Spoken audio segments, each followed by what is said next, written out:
counties opt in to public health funding. Brad Chambers makes big moves, plus private polling in the gubernatorial race, and more. From the television studios at WFYI, it's Indiana Week in Review for the week ending September 8th, 2023. Indiana Week in Review is made possible by the supporters of Indiana Public Broadcasting Stations. This week, all but 6 of Indiana's 92 counties opted to take new funding from the state under this year's public health system overhaul legislation. That means nearly 96% of Hoosiers will have access to core public health services provided by those counties. The new state budget delivered $75 million this fiscal year and $150 million next year in new public health funding for counties, up from just about $7 million the last couple of decades. To get the money, counties had to agree to provide about 24 core services, everything from food and sanitary inspections to child and maternal health services and preventative care for diabetes and obesity. But it was entirely voluntary. County elected officials had to decide whether to take the money and provide the services. And many believe that as much as a third of the state or more would refuse to take the money, at least initially. But by the September 1st deadline, 86 of 92 counties opted in for the first year of funding, which also means that $75 million will be stretched a little thinner. Are you surprised so many counties opted in to the new public health funding? It's the first question for our Indiana Week in Review panel. Democrat Ann Delaney, Republican Chris Mitchem, John Schwantes, host of Indiana Lawmakers, and Niki Kelly, editor-in-chief of the Indiana Capitol Chronicle. I'm Indiana Public Broadcasting State House Bureau Chief Brandon Smith. Ann Delaney, how big a surprise is it? 86 out of 92? I think it's wonderful. I mean, it may be a little surprising, but it's very gratifying. I think it's a testament to the fact that former Senator Luke Kennelly and Dr. Box lobbied this so hard to get it passed and get it implemented. And of the 6 counties, 5 of them are rural, and they still have an opportunity to get in, and I hope they will. And Johnson County ought to rethink their decision that everything's perfect in Johnson County, because the indices of health for Indiana are awful. I mean, between smoking and obesity and diabetes and all of these issues that we have, this is an important first step. And it is only the first step, but it's a good first step, and they ought to take advantage of it, because heaven knows we need it. Yeah, at least one of the more rural counties said, our personnel is so in flux, we couldn't implement the programs even if we got the money. Give us, they can next year in the next fiscal year, they can opt in at that point. How surprising and gratifying, considering the whole process that this went through to become law. How surprising and gratifying is it that so many counties opted in? Yeah, it was definitely a process, because even when this bill was first introduced, it looked quite a bit different than what it did at the end point. At certain points during the legislative process, they added to the list of what core services were. They kind of specified how much certain money should go to certain services. And I think the really big one that kind of cured a lot of fears was they added in a provision where you can opt out of this at any time. And to Ann's point, I hope nobody does, because this is a really good point. You're getting local government buy-in into a public health system funding that was pretty low funded before this. So I think a lot of credit goes to Senator Ed Charbonneau, Representative Barrett, for not only controlling their caucuses and kind of easing a lot of those fears, but continuing to listen to concerns, adopt amendments to get it to where it's obviously a really big success as of now. And Ann pointed out the lobbying that was done all through the process by former Senator Luke Kennelly, certainly a fairly conservative guy when it comes to spending money. And if he thought there was a need, boy, oh boy, he and Dr. Box, not just lobbying lawmakers. I mean, they went around the state for months, talked to local officials, local public health officials, local elected officials. Is that maybe why this shouldn't have been surprising? Well, being a good fiscal steward and appreciating science and medicine are not mutually exclusive. So let's point that out. It's great that 86 counties stepped up. It's tragic that the others didn't, because you look at funding in this state, and we hear all the time that your opportunity or the services rendered to you shouldn't be determined by your zip code. Well, normally that's in the education context. Well, guess what? This is heavily affected by your zip code, or in this case, your county boundaries. Because if you look at funding on the state level, nationally, what is it, $55 on average per capita in the state, but it ranges from 83 in Marion County here, which is the highest, down to I think $1.25 per capita. So you cannot tell me that you're getting an equal opportunity to thrive and survive in the face of many health challenges and maladies if you're living in one of those counties. And we should point out, I believe it was your reporting, Niki, that said that I think $15 was the top funding level of any of those sort of the outliers, we'll call them. And I've said before, and I say this only half in jest, I think one impediment is by calling it public health, which is what it's been called for a century. But somebody somewhere, they hear the word public, and it must just trigger some strange Pavlovian response where they think it's a road to communism and universal. For a lot of the people who, as this became law and they looked ahead towards whether counties are going to opt in or not, a lot of the thought was maybe as much as a third won't opt in for mostly political reasons. Well, that turned out largely not to be true. Somehow it became like people thought it was all about vaccines. COVID, I mean, yeah. public health, state that health phrase means department taking more over than things. vaccinations or immunizations. It's a whole host of services, whether it be about obesity programs or helping, low-income mothers deal with infants.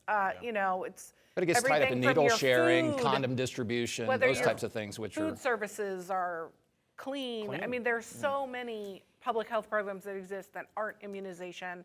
And I think once people started thinking more holistically, they made good decisions. I think that's particularly important in the more rural counties, which are doctor deserts and will continue to be with the export of doctors from Indiana because of their abortion restrictions. So I think it's really important that they tie into something, whether it's the public health agency in the county or something that they know they can go get services. They can have clinics on breast cancer treatment. Well, let me direct one more question to you, which was, so in talking to Luke Henley a couple months ago, before we started seeing all of the counties who opt in, his fear was $75 million.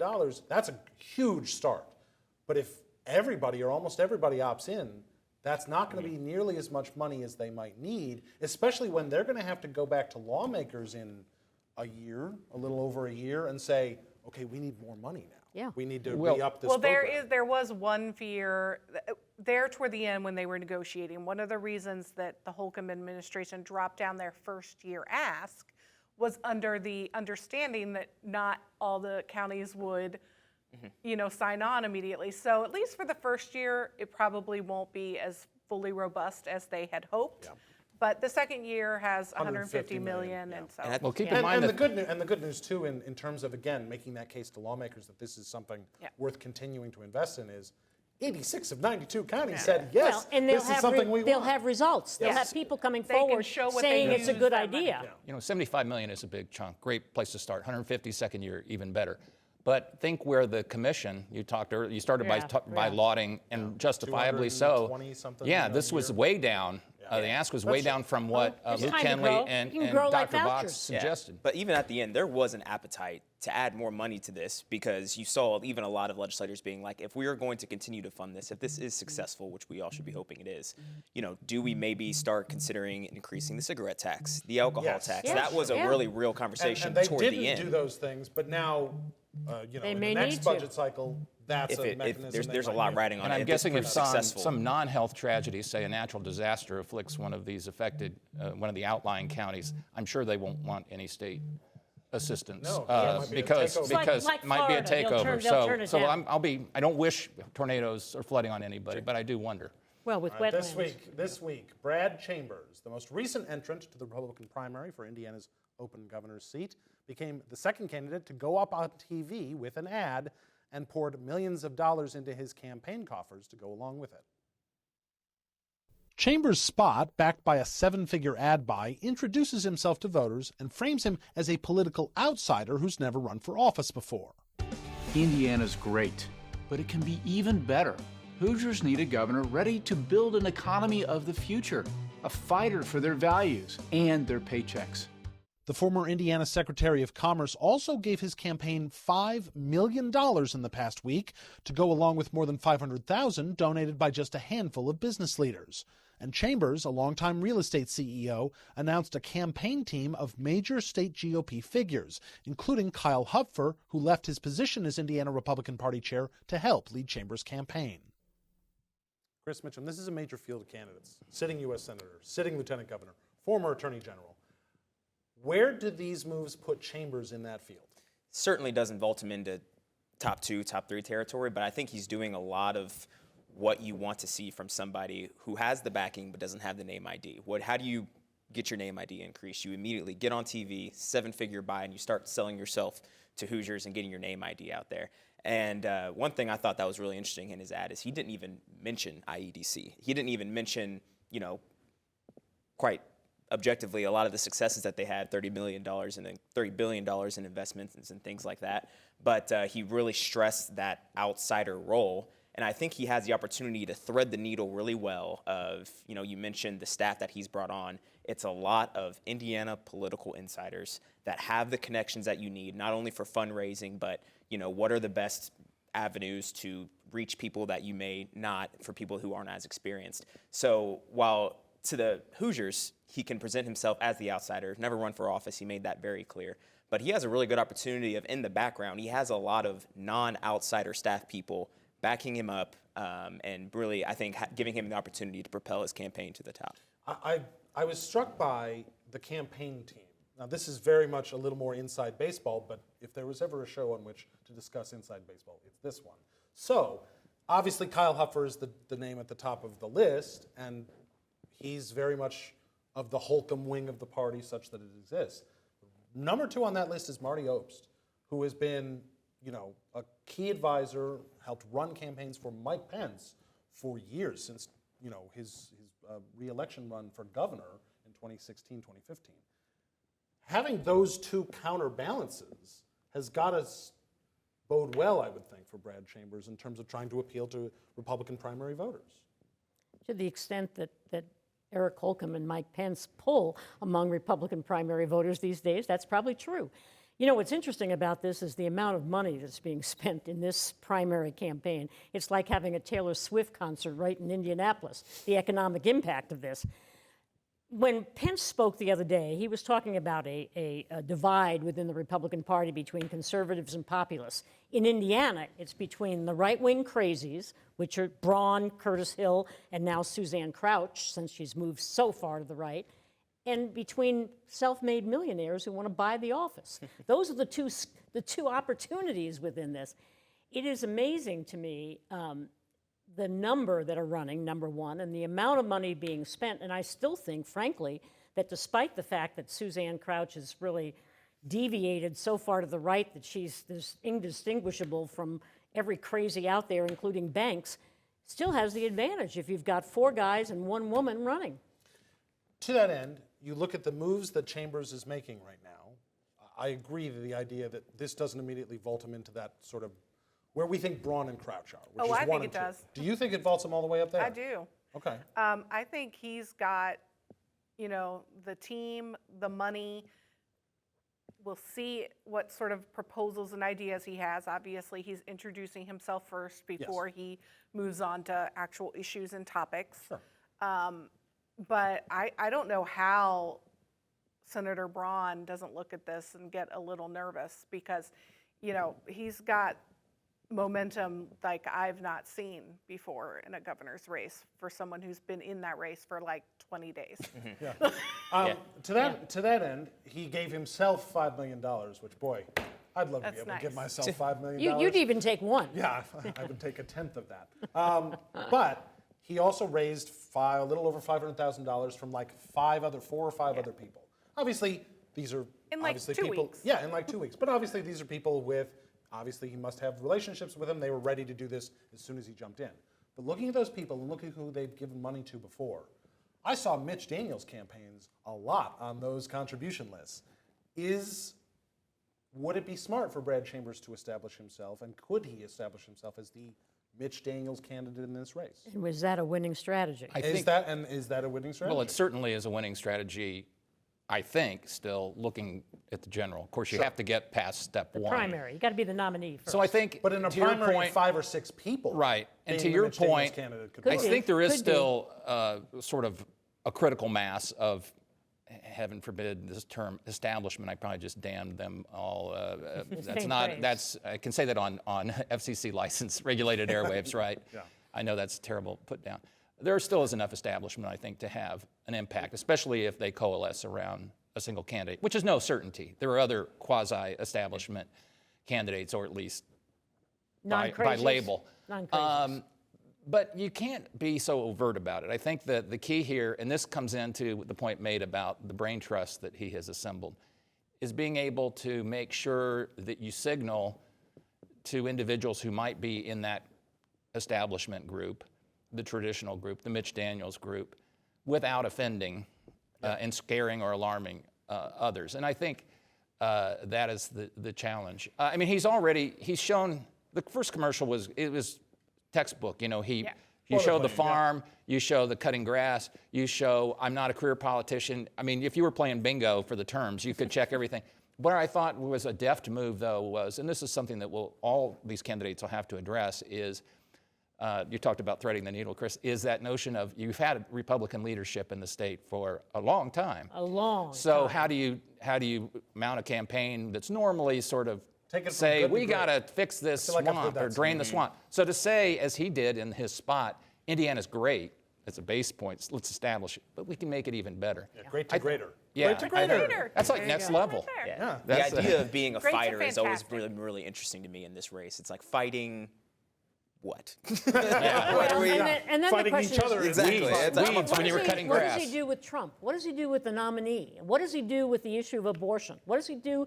You know, if he wants to be in the Mitch Daniels area, he wants to steer clear of that. In a Republican primary, But you don't may run. not- You may don't not run be there able in to do that. public. You don't carry a billboard and run to that direction, even if that's where you're going to end It up. doesn't matter. He's going to get questions about that. He's going to have to answer. All right, Axios, staying on the topic of the governor's race, Axios Indianapolis reported this week that a poll commissioned by Democratic gubernatorial candidate Jennifer McCormick shows her in a tight race or two with some of the Republican hopefuls. According to the Axios story, McCormick's poll of more than 600 registered voters put her in head-to-head matchups with 3 GOP candidates, U.S. Senator Mike Braun, Lieutenant Governor Suzanne Crouch, and former Attorney General Curtis Hill. McCormick trailed Braun 46 to 35%, trailed Crouch 39 to 35%, and was tied with Hill at 36%. McCormick, who served as Indiana Superintendent of Public Instruction as a Republican before switching parties, trails the Republican field significantly in fundraising.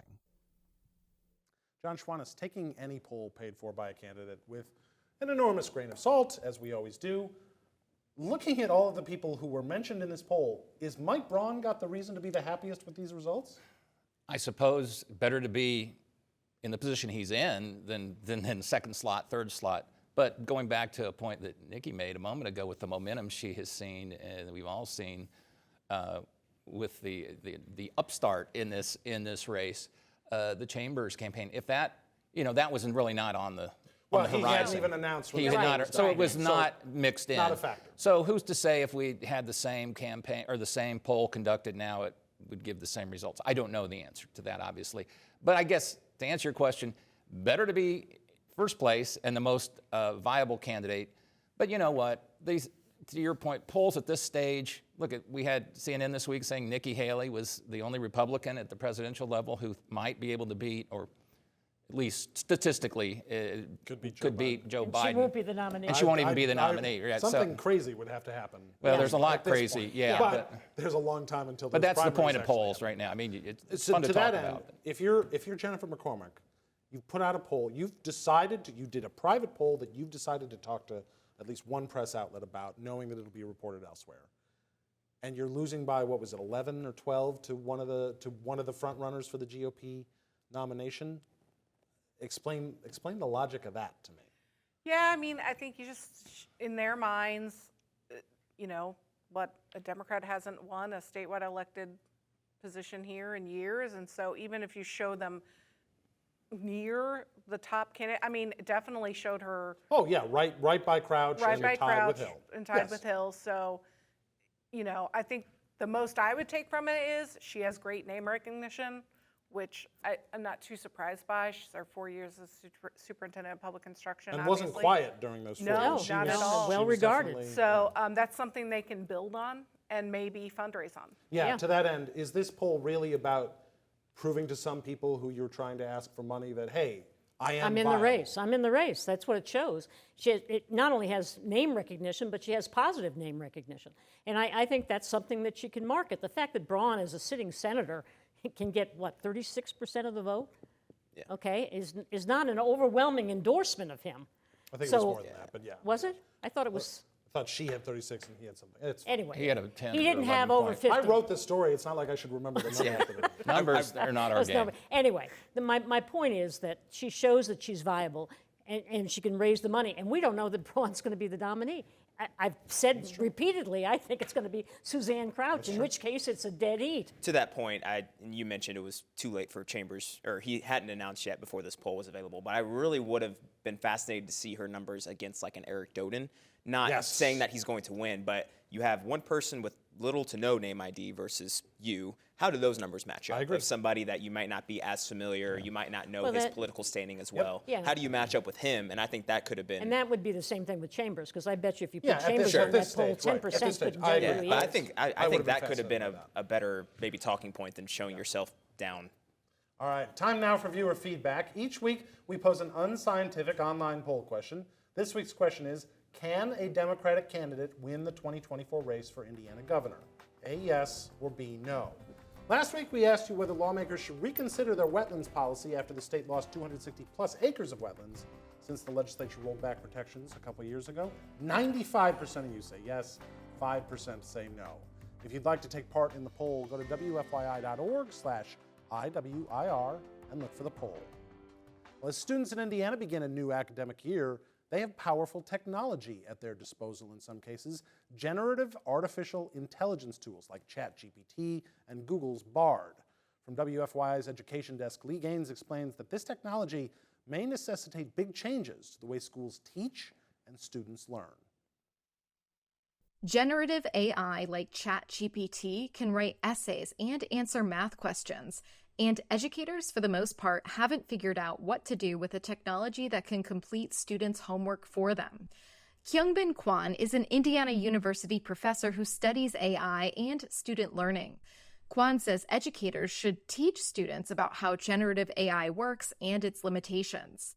So let's just understand the mechanism and the principle of AI, and then they can use the AI technology more responsible way. Kwan says schools shouldn't ban generative AI tools because many students will wind up using it in their future careers. Niki, how tricky must it be right now as an educator to decide what to do with AI in the classroom?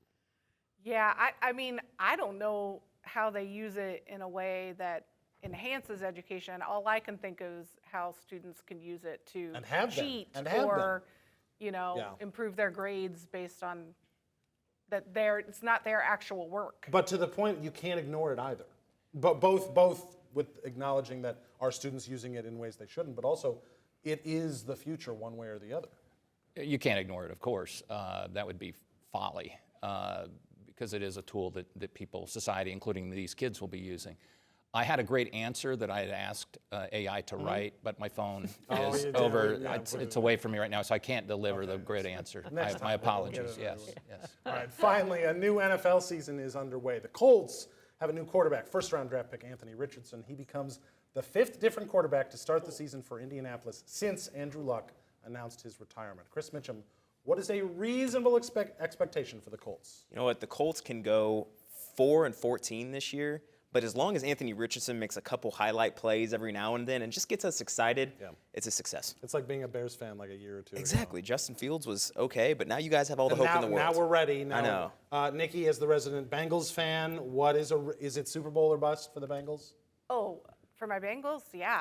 I was going to give the Colts maybe a 5-win season. 5-win season. That's kind. Well, they may even do better than that. Who knows? I mean, if Anthony Richardson turns out to be what he could be, at least early on, maybe they'll have a winning season.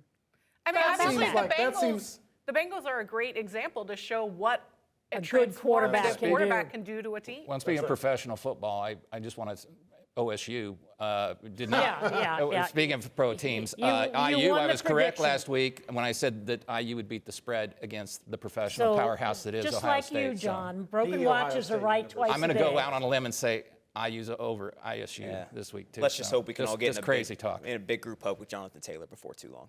Let's just say that. Oh boy, that would make a huge difference. All right, that's Indiana Week in Review for this week. Our panel is Democrat Ann Delaney, Republican Chris Mitchem, John Schwantes of Indiana Lawmakers, and Niki Kelly of the Indiana Capitol Chronicle. You can find Indiana Week in Review's podcast and episodes at wfyi.org/IWIR or on the PBS app. I'm Brandon Smith of Indiana Public Broadcasting. Join us next time, because a lot can happen in an Indiana week.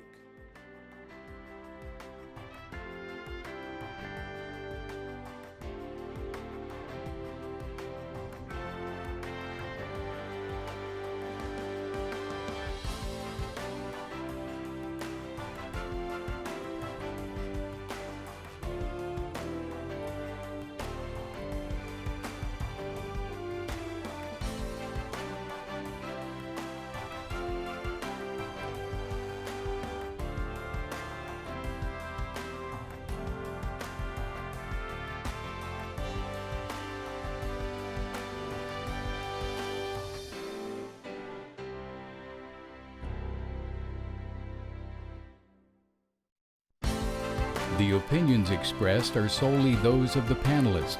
Indiana Week in Review is a WFYI production in association with Indiana's public broadcasting stations.